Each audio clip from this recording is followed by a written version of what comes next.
श्री शिवाय नमस्तुभ्यम। महाराज नरेंद्र ने बोला, लक्ष्मी आज शनिवार का दिन है, जिस दिन अपन इस दरिद्रता से मिलने के लिए पीपल के पेड़ के नीचे आए हैं। हिंदू धर्म में ये दिन पीपल के वृक्ष के लिए पूजनीय होगा। जो भी शनिवार के दिन पीपल के वृक्ष की पूजन करेगा, दूध चढ़ाएगा या मिष्ठान का भोग लगाएगा, लक्ष्मी और नारायण उसके घर में प्रवेश कर जाएगा। लक्ष्मी और नारायण उसके घर में प्रवेश करेगा, इसलिए नियम बनाया। कौन से दिन का? शनिवार। लक्ष्मी जी बोली, नारायण आपने तो एक दिन का वार लिख दिया। शंकर जी ने 7 वार बनाए हैं, रविवार, सोमवार, मंगल, बुध, गुरु, शुक्र और शनि। ये शिव जी ने बनाया। अब एक दिन आपने अपना बना लिया, बाकी के दिन अगर कोई इस पीपल के वृक्ष के नीचे आएगा और यहां तो दरिद्रता बैठी है, तो उसका क्या होगा? भगवान नारायण बोले, सुन दरिद्रता, तेरे से एक विनती है, अगर कोई भी मनुष्य इस पीपल के पेड़ के नीचे अगर 7 दिन में आता है और उसके हाथ में अगर कोई सामग्री होती है तो तू उसके घर में प्रवेश नहीं करेगी। नियम है पीपल के वृक्ष का, या तो पानी का लोटा लेकर जाओ, कुंकू का चोपड़ा लेकर जाओ, शक्कर लेकर जाओ, या पेड़ के नीचे चींटी को डालने के लिए आटा ले जाओ, पर खाली हाथ पीपल के वृक्ष के नीचे कभी मत जाओ, कभी नहीं। खाली हाथ जाओगे तो दरिद्रता तुम्हारे घर में प्रवेश करेगी। दरिद्रता उठकर खड़ी होकर बोली, नारायण तुमने अपनी मनमानी करी है, एक दिन मुझे भी मेरा चाहिए। भगवान ने कहा, बोल कौन सा दिन चाहिए? दरिद्रता कहती है, रविवार के दिन इस पीपल के वृक्ष के नीचे मैं दिन भर नृत्य करूं, इसमें रहूं, और जो यहां आए रविवार को मैं उसके घर में प्रवेश करूं। भगवान ने कहा, ठीक है। दरिद्रता, रविवार का दिन एक ऐसा दिन रहेगा जिस दिन तू इस पीपल के वृक्ष के नीचे नृत्य करेगी, और जो आएगा इस पीपल के वृक्ष के नीचे तो उसके साथ प्रवेश करेगी। मैंने तुझे वर दिया। इसलिए हमारे यहाँ केवल पीपल का वृक्ष अगर दीवार में भी लग जाता है ना, किसी की फैक्ट्री की दीवार में, किसी के घर की दीवार में पीपल का वृक्ष अगर लग जाता है, पीपल का पौधा लग जाता है, उसको कितना भी तोड़ लो वो वापिस लग जाएगा। फिर तोड़ोगे फिर लग जाएगा। अगर पीपल के पौधे को तोड़ना है तो केवल रविवार का दिन एक नींबू, एक मिर्ची और बमूल का कांटा, ये 3 चीजें रखने के बाद में आधे घंटे बाद रविवार के दिन पीपल के पेड़ को उखाड़ कर फेंक दो। दूसरी बार कभी पीपल दीवार में लगता ही नहीं, कभी नहीं लग सकता। केवल एक रविवार का, केवल एक संडे, इतवार का। घर में दीवानों पर अगर पीपल लग भी गया है, इसलिए पीपल के वृक्ष को उखाड़ने का, अगर घर में पीपल लगा हुआ है या पीपल का पौधा हमारे घर में लग गया, उसको उतारना, निकालना, लगाना, तो पीपल के वृक्ष को अगर निकाला जाता है तो रविवार के दिन, और अगर पीपल के वृक्ष को कहीं लगाया जाता है तो सोमवार के दिन या मंगलवार के दिन, बुधवार के दिन, इन दिनों में लगा सकते पीपल के वृक्ष कहीं लगाना। शनिवार का दिन एक ऐसा दिन होता है जिस दिन पीपल के वृक्ष को कहीं जाकर लगाया नहीं जाता, क्योंकि शनिवार के दिन पीपल के वृक्ष के नीचे लक्ष्मी रहती है। हम अपने हाथों से अगर पीपल का वृक्ष किसी दूसरी जगह पर शनिवार को रोपित करते हैं तो हमारे घर की लक्ष्मी अपने घर से छिन्न होकर चली जाती है। इसलिए शनिवार के दिन पीपल लगाया नहीं जाता, किसी के घर जाकर उसको वापस पलटा नहीं जाता। लग गया उसको डाल।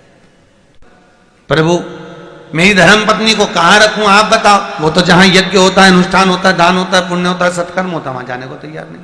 अब करूं क्या? भगवान ने बोला, एक काम करो। दुर्वासा जी बोले, जिसके यहां रात्रि में बर्तन झूठे पड़े रहते हो उसके घर में इस दरिद्रता को लेकर तुम प्रवेश कर जाना। जिसके यहां रात्रि में बर्तन झूठे पड़े हो वहां लेकर प्रवेश कर जाओ। दूसरी जगह दुर्वासा जी बोले, जो स्त्री घर में दोपहर के समय पर सो रही हो उसके घर में इसको लेकर प्रवेश कर जाइए। जो स्त्री दोपहर के समय में घर पर सो रही हो, इस दरिद्रता को लेकर प्रवेश कर जाइए। तीसरा, जिसके यहां पर दरवाजे पर कांटे वाले पौधे लगे हों उस घर में इस दरिद्रता को लेकर प्रवेश कर जाइए। दरिद्रता, कितनी सुंदर बात कही है। दाता और विधाता, कौन कौन? दाता और विधाता। लक्ष्मी और दरिद्रता के सगे भाई हैं। कौन कौन? दाता और विधाता।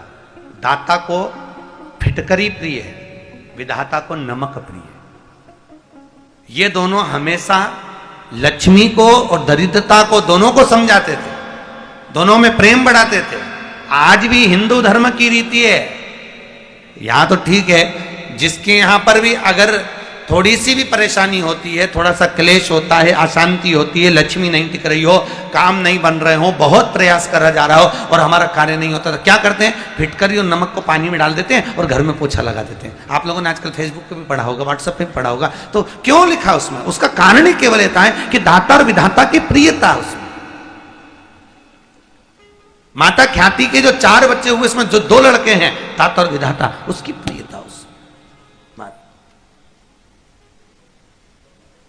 उसकी पूर्णता उस। अब दुर्वासा जी बोले अपनी धर्म पत्नी को वहां लेकर, जहां कांटेदार पौधे लगे हों वहां पर लेकर प्रवेश कर जाइए। कांटेदार पौधों में उस दरिद्रता का निवास हो गया। कितना विचित्र कथा यहां वर्णन करी है। श्रीमद् भागवत के अंतर्गत जो वर्णन किया कि मृत्यु निश्चित है। काम उलझ रहा है, आपका कोई काम ऐसा है जो बहुत दिन से उलझा हुआ है, चाहे वो कोर्ट कचहरी का हो, चाहे वो किसी से जुड़ा हुआ हो, और वो नहीं हो रहा। तो स्कंद पुराण कहती है, कुमार खंड में भी वर्णन है, शिव महापुराण,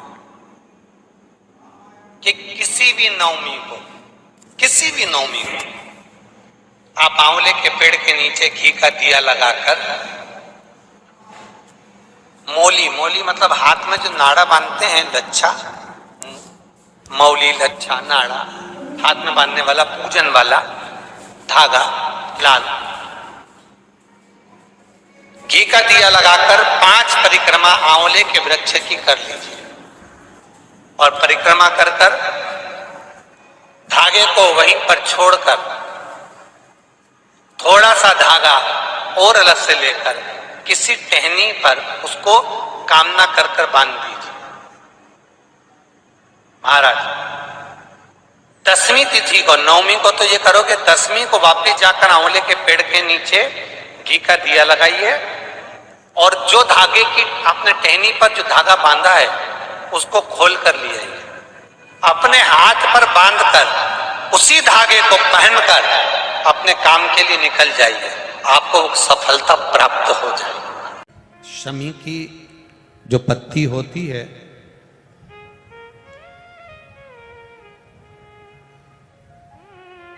शमी की जो पत्ती होती है,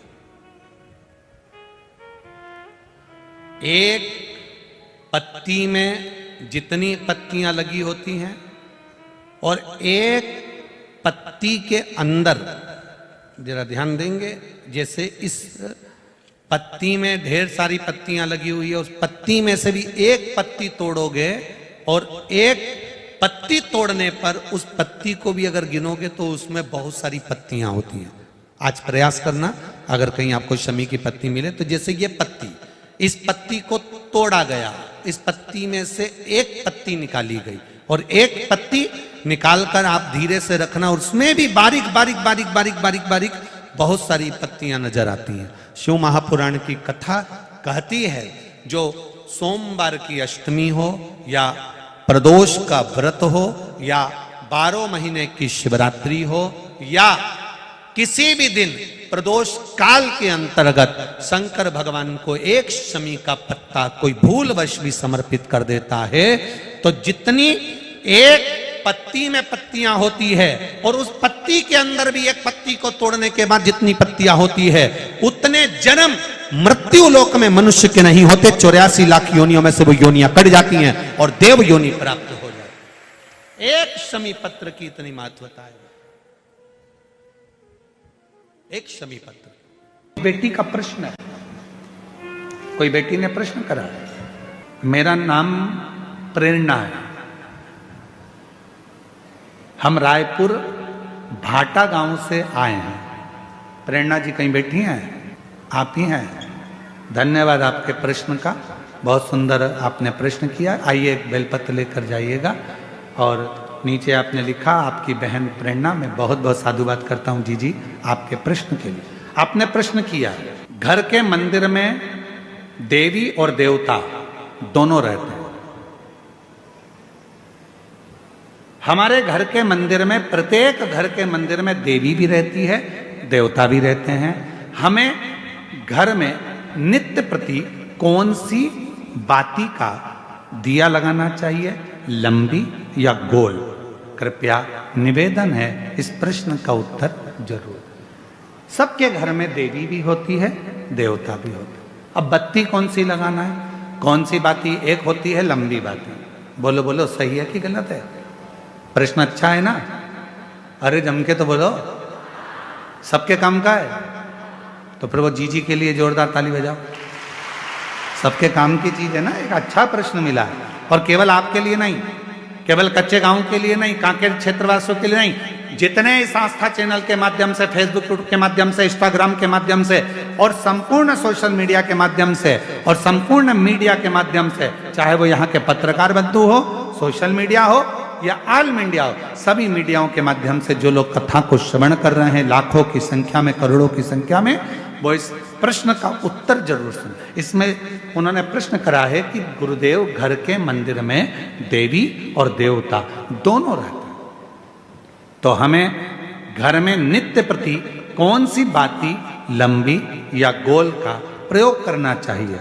तो निवेदन है, जब नवरात्रे का समय आए और 9 दिन तक देवी माँ आपके घर में विराजमान हो, या दीपावली का पर्व हो, जब महालक्ष्मी की पूजन कर रहे हो, तब लंबी बाती का प्रयोग करें। बाकी के समय में घर में हमेशा गोल बाती का प्रयोग चालू रखें। गोल बाती का प्रयोग जो क्या, कौन सी आपके यहाँ गोल बोलते हैं, फूल बोलते हैं? गोल फूल बत्ती का प्रयोग कर, फूल बत्ती। और कभी कभी यदि आप महालक्ष्मी का पूजन कर रहे हैं, माता लक्ष्मी का पूजन कर रहे हैं, माँ जगत जननी की आराधना कर रहे हैं, साधना कर रहे हैं, माँ आदि शक्ति को प्रसन्न करना चाहते हैं, माँ आदि भवानी को प्रसन्न करना चाहते हैं, और जिस दिन तुम्हारा मन कर जाए कि आज मेरी माता की कृपा मुझ पर होना है, माँ करुणा करे, माँ जगत जननी जगत धात्री माँ अम्बा कृपा करे, तो निवेदन है उस दिन 2 दीप लगाया करो, एक गोल बाती का, एक लंबी बाती का। ये 2 दीप जब हम शिव और शक्ति के लिए लगाते हैं तो हमारे मन की कामना पूर्ण जरूर होती है। प्रयास करा करो, कभी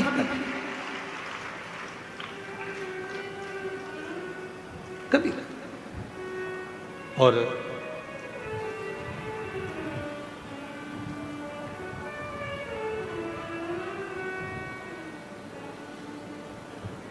एक प्रश्न और इन्होंने लिखा है, गुरुदेव हम जानना चाहते हैं कि हम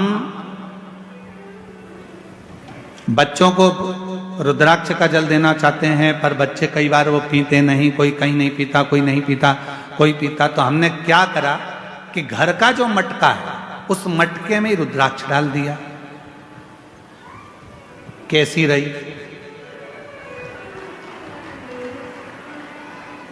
अब इसका उत्तर तो तुम दे दो, कैसी रही? अरे अच्छे तो बोलो, बोलो जम के, कैसी रही? अच्छी रही। तो मेरी जीजी प्रेरणा जीजी और जीजा जी, आप दोनों को प्रणाम, नमन। जीजी को भाई की ओर से, जीजा को साले की ओर से प्रणाम। अब प्रश्न ये है कि गुरुदेव हमारे वो मटके में हमने रुद्राक्ष डाल दिया। अब कभी कभी मटके का जल हम शिव जी को तो चढ़ाते हैं, पर कभी कभी हम मटके का जल तुलसी जी को भी चढ़ाते हैं, तो चढ़ा सकते हैं कि नहीं चढ़ा सकते? तो हम निवेदन करेंगे, मना किसने करा? उसको लेके आओ। क्योंकि लोगों ने भेद करा कि लोग भेद करते हैं कि हम तुलसी की माला पहनते हैं तो क्या रुद्राक्ष की माला नहीं पहन सकते? क्या हम रुद्राक्ष की माला पहनते हैं तो क्या हम तुलसी की माला नहीं पहन सकते? कहाँ लिखा? शिव महापुराण की कथा कहती है, रुद्राक्ष की माला पहनने वाला तुलसी की माला को साथ में अगर धारण करता है तो उस पर श्री हरि और हर दोनों ही कृपा करते हैं। ये शिव तत्व है। आइए सदा अच्छे प्रश्न के लिए जोरदार ताली आपके लिए। साधु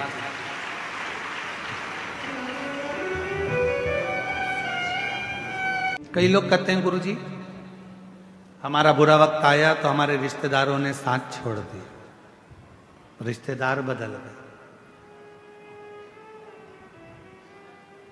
हमारा थोड़ा सा व्यापार डाउन गया गुरुजी, हमारे परिवार के लोग बदल गए।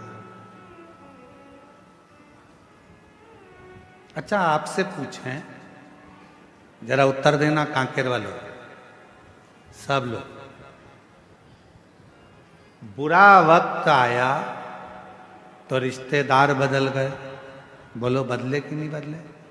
बुरा वक्त आया तो अपने बदल गए, बदले कि नहीं बदले? जब रिश्तेदार बदल गए, घर के लोग बदल गए, तो थोड़ा समय का इंतजार करो, बुरा वक्त भी जरूर बदलेगा, ये निश्चित है।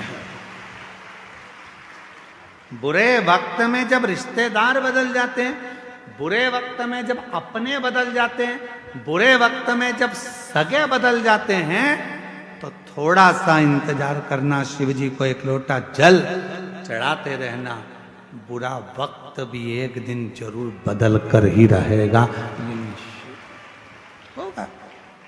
अभी लोग ताना देते हैं, गाली देते हैं, तेरा पति ऐसा, तेरी पत्नी ऐसी, तेरा रिश्ते ऐसे, तेरे नाते ऐसे, बताओ तेरे पति ने यह कर दिया, तेरी पत्नी ने यह कर दिया, तेरे बेटे ने यह कर दिया, तेरे बेटी ने यह कर दिया, तेरे रिश्तेदार ने, लोग ताने देते हैं, रिश्तेदार भी ताने देते हैं, कुटुंब भी ताने देते हैं। एक समय ऐसा आएगा सब बुरे होंगे तो भी तेरे आगे भी लोग हाथ जोड़कर खड़े होंगे, जब शंकर करुणा करेंगे, जब शिव कृपा, जब शिव दया, और तेरी कृपा का क्या है भरोसा, कब किस पर हो जाए जरा सी हम पर कर दो। होता है, समय बदलता है, ऐसा समय बदलता है कि लोगों के समझ में नहीं आता कि इस समय का हो क्या रहा, हो क्या, ये बदल कैसे, कैसे बदल?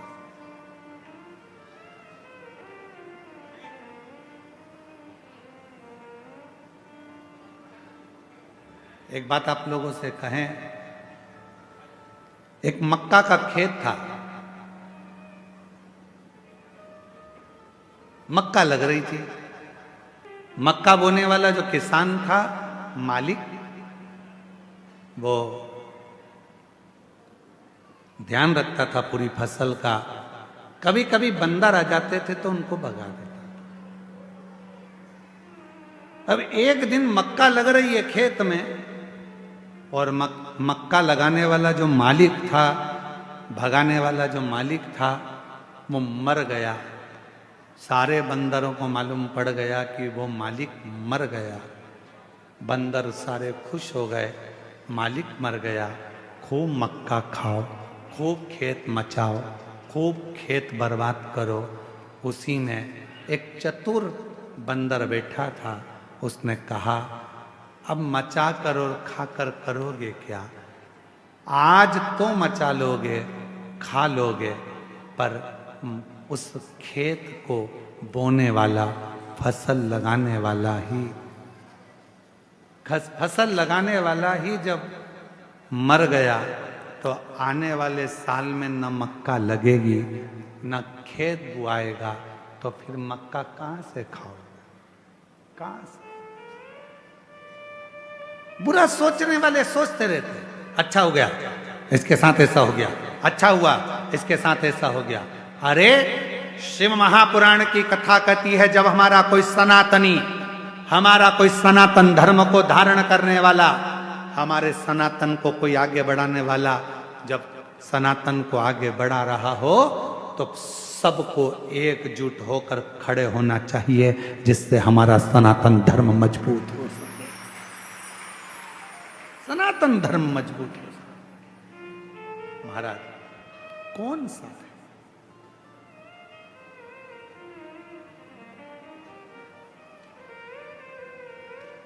हम क्या करते हैं? दिन रात बदनाम करने का प्रयास करते हैं। जरा सा अपने मन का काम नहीं हुआ तो हमने बदनाम करना प्रारंभ कर दिया। हमारे दिल की बात पूरी नहीं हुई तो हमने बदनाम करना प्रारंभ कर दिया ना। श्री शिवाय नमस्तुभ्यम। सभी माताओं, बहनों और भक्तजनों से हाथ जोड़कर निवेदन है कि अगर आप इस वीडियो को YouTube पर देख रहे हैं तो इसे लाइक करें और हमारे चैनल को सब्सक्राइब करना न भूलें। भविष्य में आने वाले वीडियो की जानकारी के लिए बेल आइकॉन दबाएं। कमेंट बॉक्स में हर हर महादेव अवश्य लिखें और इस पुण्य के कार्य में अपने दोस्तों और परिवार को भी शामिल करें। इस वीडियो को उनके साथ शेयर करें ताकि वे भी इसे सुनकर लाभ उठा सकें। श्री शिवाय नमस्तुभ्यम। हर हर महादेव।